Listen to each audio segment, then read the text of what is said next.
Have you ever thought about like how we put things in boxes? Like good versus bad, or even like the whole universe, like it has boundaries, you know? Does that ever feel a little like, I don't know, limiting to you? Yeah, that's a really interesting point. And actually that kind of gets at the heart of what we're looking at today. Oh, cool.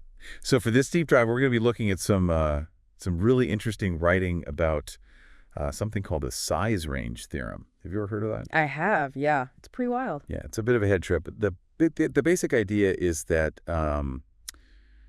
the universe might not actually have like the kind of boundaries that we normally think about. And like that could change everything, like how we think about stuff like morality, AI even. Yeah, for sure. The size range theorem really pushes us to think outside of the distinctions and categories that we usually use to make sense of the world. It suggests that there's this like underlying unity, kind of an infinite continuum that connects it all. Okay, now my head's spinning. So can we like break this down a bit? hmm What exactly is this size range theorem and how does it actually like work? So imagine the universe is like a huge ocean, right? And we humans, like with our limited perspective, we're kind of like little boats just bobbing around on the surface. We see the waves, the currents, maybe an island here and there, but we totally miss like the massive depths below and how it's all connected. I like that. So we're stuck up on the surface, focused on the little details, and we're missing the big picture. Exactly. Mhm. And the size range theorem is like putting on a deep sea diving suit.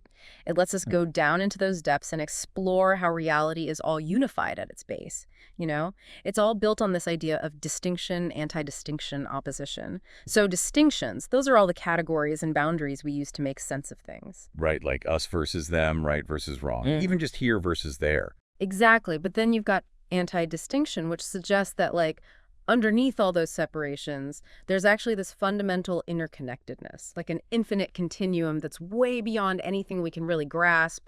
And then opposition, that's like the tension, the interplay between our need to categorize everything and the reality that those categories are like ultimately limited and artificial. Wow. So it's like we need those distinctions to make sense of the world, but at the same time we have to remember they're just like a tiny part of a much bigger, much more complex reality. Exactly. And that's where things start to get really interesting because when you start thinking in terms of this infinite continuum, it really challenges a lot of our basic assumptions about how things work. Okay, I'm hooked. Yeah. So how does this size range thinking like actually change things? Well, the writing we're looking at dives into 6 key areas where this shift in perspective could have a huge impact.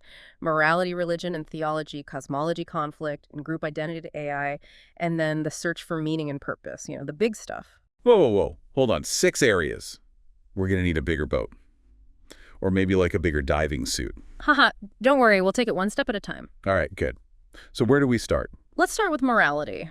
Usually we think about morality as like a set of fixed rules. There's a clear line between what's right and what's wrong. Yeah, like the 10 Commandments, thou shalt not steal, thou shalt not kill, that kind of thing. Right, exactly. But the size range theorem suggests that while those rules are important, ultimately they're just one perspective, one slice of a much bigger, more complex ethical landscape. So it's not like we're throwing out the rule book completely. Yeah. It's more like we're realizing that those rules are just one way of looking at things. Exactly. And it challenges us to move beyond just rigid categories of right and wrong and to really consider how our actions are all interconnected and what their consequences are within this much larger web of relationships and systems. Okay, I see where you're going with this. It's like instead of asking, is this right or wrong? You're asking, what are the broader implications of this action, like within this huge interconnected web of reality? Exactly. And that shift in focus can really change how we approach ethical dilemmas, how we try to resolve conflicts, and even how we think about our legal systems. Wow. Okay, so this size range theorem is already making me rethink like some really basic stuff about right and wrong. And that's just the beginning. It also has really profound implications for how we think about religion and spirituality. All right, let's hear it. How does this whole infinite continuum idea change how we view religion? Well, a lot of religions are based on the idea of a personal God, a being who created the universe and interacts with humanity on a personal level. Right, that classic picture of God is like a father figure watching over us. Exactly. But the size range theorem suggests that might be a limited view. Instead of a separate transcendent deity, it proposes this idea of a unified reality. Some sources call it energy mass spacetime, and it encompasses everything. So it's not saying that God doesn't exist. It's more like reinterpreting what that idea means in light of this infinite continuum. Exactly. It's like those different ships we talked about earlier. all sailing on the same vast ocean. Different religions might offer different ways of navigating and understanding that ocean, but they all exist within the same interconnected reality. I like that. It makes all those differences between religions seem less divisive and more like just different perspectives on the same underlying truth. Yeah, and it opens up new ways of thinking about spiritual experiences, the nature of consciousness, and like our place in the big scheme of things. Okay, I'm officially intrigued. What's next? Let's take a trip into the vast realm of cosmology. Before you learned about the Sizerange theorem, you probably focused on the Big Bang, the expansion of the universe, the search for its boundaries. Yeah, like trying to figure out if it's finite or infinite and what's beyond the edge of what we can see. Exactly. But the Sizerange theorem challenges us to think beyond those limits, It suggests that our observable universe with its apparent boundaries is just a small distinction within a much larger infinite continuum. So it's not that our current scientific knowledge is wrong. It's just incomplete. Right. It's like we've been looking at a tiny piece of a giant jigsaw puzzle and thinking it's the whole picture. But the Sizerange theorem suggests that the puzzle is infinitely big and that our little piece, while it's important, is just a tiny part of a much grander design. Whoa. Okay, my brain is officially in orbit. So far, we've talked about morality, religion, cosmology, and we still have 3 more areas to go. That's right. The Sizerange theorem also affects how we understand conflict and group identity, how we build and interact with AI, and even how we look for meaning and purpose in our lives. All right, bring it on. I'm ready for more. So glad to be back. It's amazing to really dig into this stuff with you. Yeah, me too. Yeah. It's wild how this one idea, the Sizerange theorem, can touch on so many different things. It really shows you how much the way we think is shaped by the boundaries we make up, even when those boundaries are more about how we see things than about reality itself. Okay, so let's get down to brass tacks. The source material has some really cool examples of how shifting from, a distinction mindset to an anti-distinction one could play out in real life. Can we go over some of those? For sure. Let's go back to morality. The source material asks this simple question: how do we decide right versus wrong? Pretty basic question, right? Yeah. It seems like that's at the heart of so many personal struggles and big societal debates. Exactly. Now, before someone learns about the Sizerange theorem, they might answer that question by, looking to rules or guidelines, things like religious teachings, legal codes, or even just what their family or community has always believed. Right. It's that whole idea of follow the rules, trust your gut, stick with what you've been taught. But after they've really thought about the Sizerange theorem, that same person might have a more complex answer. They might still say ethical principles are important, but also realize that those principles are just one way of looking at things, one distinction in a much bigger, more complicated ethical world. So we're not saying get rid of the rules entirely. It's more like recognizing that they don't tell the whole story. Exactly. The Sizerange theorem encourages us to think of morality less as a set of rules written in stone and more as an ongoing process, We're always navigating the interconnectedness of our actions and their consequences within this infinite continuum. I could see how this could get kind of messy.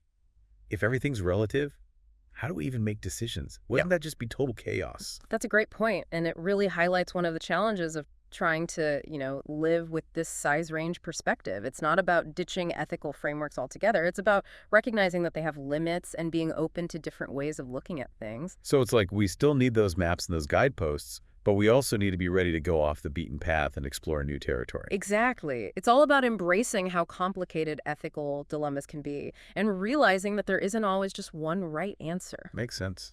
Instead of trying to cram everything into neat little boxes, we're acknowledging how messy and interconnected everything really is. Exactly. And that change in thinking can really affect how we deal with everything from our personal relationships to global politics. Okay, I'm starting to see how this could be a real game changer. What other examples does the source material give? Let's move on to religion and theology. The source material asks this age-old question: is there a personal God? Oh, wow. Now that's a question that's caused a lot of debate. Yeah. Probably a few wars, too. Definitely. And before someone learns about the Sizerange theorem, they might answer that question based on their own religion, their personal experiences, or just what feels right to them. They might believe in a God who's actively involved in their lives, answers prayers, intervenes in what humans are doing. Right, the classic image of God as a benevolent being who looks after each of us. But after wrestling with the Sizerange theorem, that same person might start to question that interpretation. They might start to see the concept of a personal God as kind of a limited view, a distinction within a much bigger and more mysterious reality. So it's not necessarily saying God doesn't exist, but maybe it's expanding our understanding of what that idea could mean. Right. They might start to see what we call God as pointing to that anti-distinct part of reality, that unified infinite essence that's beyond our ability to really understand it. Okay, so instead of picturing God as separate, like outside of the universe, we're starting to see the divine as being woven into the very fabric of reality. That's a beautiful way to put it. And it allows for a much broader and more inclusive understanding of spirituality, where different religious traditions can be seen as different ways of approaching and interpreting the same ultimate mystery. I like that. Kind of takes the heat out of all those religious arguments and encourages us to focus on what connects us all. And it also makes us think about things like consciousness, how everything's interconnected, and the possibility that our understanding of the divine is always changing as we dig deeper into that infinite continuum. Right, we've talked about morality and religion. What's up next? Let's get into the mind-blowing world of cosmology. The source material uses the question, does the universe have an edge? To show how the Sizerange theorem can change our perspective. Now we're getting to the really big questions. Right, it's a question that's fascinated people for centuries. And before they hear about the Sizerange theorem, someone might just rely on what astronomers and physicists say. You know, that we can only see so far into space that there's a kind of cosmic horizon beyond which we can't observe anything. Right, and it makes sense to think there's got to be some kind of boundary out there, even if we can't see it. After all, everything we see and touch in our everyday lives has limits. But the Sizerange theorem makes us question that assumption. If reality really is an infinite continuum, then any boundary we see is just because of our limited perspective, not because reality itself has a limit. So it's like we've hit the edge of what our instruments can detect. But that doesn't mean the universe actually stops there. It's just that there's more universe beyond what we can see. Exactly. And that more could go on forever without any edge or boundary. It's a crazy idea, but it fits with the main idea of the Sizerange theorem, that reality is ultimately unbounded and interconnected at every level. Wow, that's a lot to process. It makes you wonder if our whole way of thinking about the universe is just too small, too limited. It definitely pushes us to think bigger and to be open to the idea that what we know now is just a tiny glimpse of a much grander and more mysterious reality. Okay, my brain is definitely getting a workout here. Where do we go from here? Let's switch gears a bit and see how the Sizerange theorem might help us understand conflict and group identity, a topic that feels especially relevant right now with everything so polarized. Sounds interesting. Let's do it. Yeah. Well, let's talk about conflict. It seems like everywhere you turn these days, people are at odds with each other. Politics, religion, social issues, it's everywhere. Does the Sizerange theorem give us any clues about why these conflicts seem so hard to resolve? Yeah, it does. The source material uses this question, why do conflicts persist so long? To illustrate this point. Before someone's been introduced to the Sizerange theorem, they might answer that by pointing to fundamental differences between groups. You know, the beliefs and values they hold so dear that just seem to clash. Right, it's that whole us versus them thing where each side sees the other as the enemy and they cling to their own truths like they're the only ones that matter. Exactly. But the Sizerange theorem suggests that maybe those differences we see are more about perspective than about them actually being incompatible. If we remember that those distinctions we're so attached to are really just partial constructs within a much bigger picture, it can help us see these conflicts in a whole new light. So instead of digging in our heels and defending our own positions, we might start to see that there could be some common ground, shared interests and goals that could help us get past those surface-level divisions. Right. The Sizerange theorem encourages us to see how complex these issues are and to realize that each side probably has a piece of the puzzle. It's not about erasing those differences, but about seeing them as part of a larger interconnected whole. Okay, so how do we actually make this happen? So one thing to talk about shifting perspectives, but how do we actually bridge those gaps in the real world? That's where it gets really tough, but also where the Sizerange perspective can make the biggest difference. It encourages us to approach conflict resolution with some humility, recognizing that our own understanding is always going to be limited. It invites us to really listen to the other side, not just to shoot down their arguments, but to really try to understand where they're coming from. That sounds so hard, especially when everyone's emotions are running high. But I can see how powerful it would be if we could actually pull it off. It is tough, no doubt. But the Sizerange perspective gives us a way to approach these challenges in a way that's more likely to work. It reminds us that we're all in this together trying to navigate this infinite continuum, and that if we want to create a world that's more just and harmonious, we need to work together and try to understand each other. Okay, on to the next challenge. What other area does the Sizerange theorem shed light on? Let's dive into the world of artificial intelligence. AI systems are getting more and more advanced and woven into our lives, which brings up a ton of ethical questions. The source material focuses on one key question.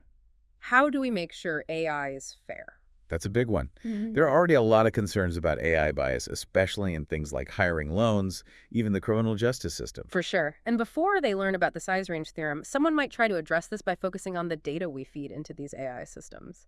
Yeah. They might think, if we just train AI on unbiased data, it'll naturally make fair decisions. Right, garbage in, garbage out, as they Sure. say. But it sounds like the size range theorem is saying it's not that simple. Exactly. While the data is super important, the size range perspective reminds us that even the most carefully chosen data sets are ultimately just one tiny slice of a much bigger and more complex reality. If we build AI systems that treat their conclusions like they're the absolute truth, without recognizing that their data might be limited and that there could be other perspectives, we risk making existing biases worse and even creating new kinds of injustice. So it's not enough to just give AI good data. We also need to teach it how to think critically, to question its own assumptions, and to be open to the possibility that it might be missing something. Exactly. We need to design AI systems that are not only smart, but also humble systems that realize their own perspective is limited and are always learning and evolving. That sounds pretty ambitious, but I can see how crucial it is if we want to create AI that truly benefits humanity. It is. And it really highlights how important it is to have open conversations and collaboration between the people developing AI ethicists and the public in general as we figure out how to navigate this rapidly changing world. All right, so we've talked about morality, religion, cosmology, conflict resolution, and AI. What's the last stop on our size range tour? Let's wrap things up by thinking about the most fundamental question of all, figuring out the meaning and purpose of our lives. The source material frames this exploration with the question, what is the purpose of existence? Ah, yes, the big question. Yeah. The one that's kept philosophers and theologians busy for centuries. Before someone encounters the size range theorem, they might try to answer this by searching for one single definitive answer. They might turn to religion, philosophy, or even science, hoping to find a clear and simple reason for their existence. Right. It's like we're all on a quest to find that one big cosmic goal, the preordained mission that gives our lives meaning. But the size range perspective challenges us to think beyond those kinds of simple answers. If reality truly is an infinite continuum, then our purpose isn't something that's fixed or decided for us. It comes from how we interact with this vast and ever-changing reality. So it's not about finding the one right answer. It's about the journey itself, the constant exploration and growth and connection. Exactly. The Sizerange theorem suggests that meaning and purpose come from what we do, the choices we make, and the relationships we build in this boundless, interconnected web of existence. That's both exciting and a little scary. It means we're not just playing a pre-written role in some cosmic play.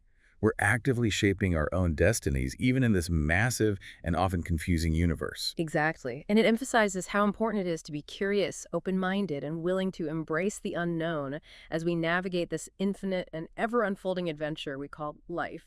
Wow. We've covered a lot of ground today. From defining the size range theorem to its mind-blowing implications for how we understand morality, religion, the universe, conflict, AI, and even the search for meaning and purpose. It's been a wild ride. It really has, and we've only scratched the surface. The Sizerange theorem is a powerful tool that can help us expand our thinking, challenge what we think we know, and see the world in a whole new way. So what's the one big takeaway you hope our listeners will walk away with today? If there's one thing I hope this deep dive has shown, it's that the world is far more complex and interconnected than we often realize. The categories, the boundaries, the distinctions we make are useful, but they're ultimately just incomplete snapshots of a much bigger and more mysterious reality. And on that note, we'll leave you, dear listeners, with a final thought-provoking question to ponder. If every viewpoint is just a partial glimpse within an infinite reality, how does that change how you approach learning, making decisions, or even just how you see the world around you? Until we meet again, keep exploring, keep questioning, and keep diving deep. And as always, thanks for joining us on The Deep Dive.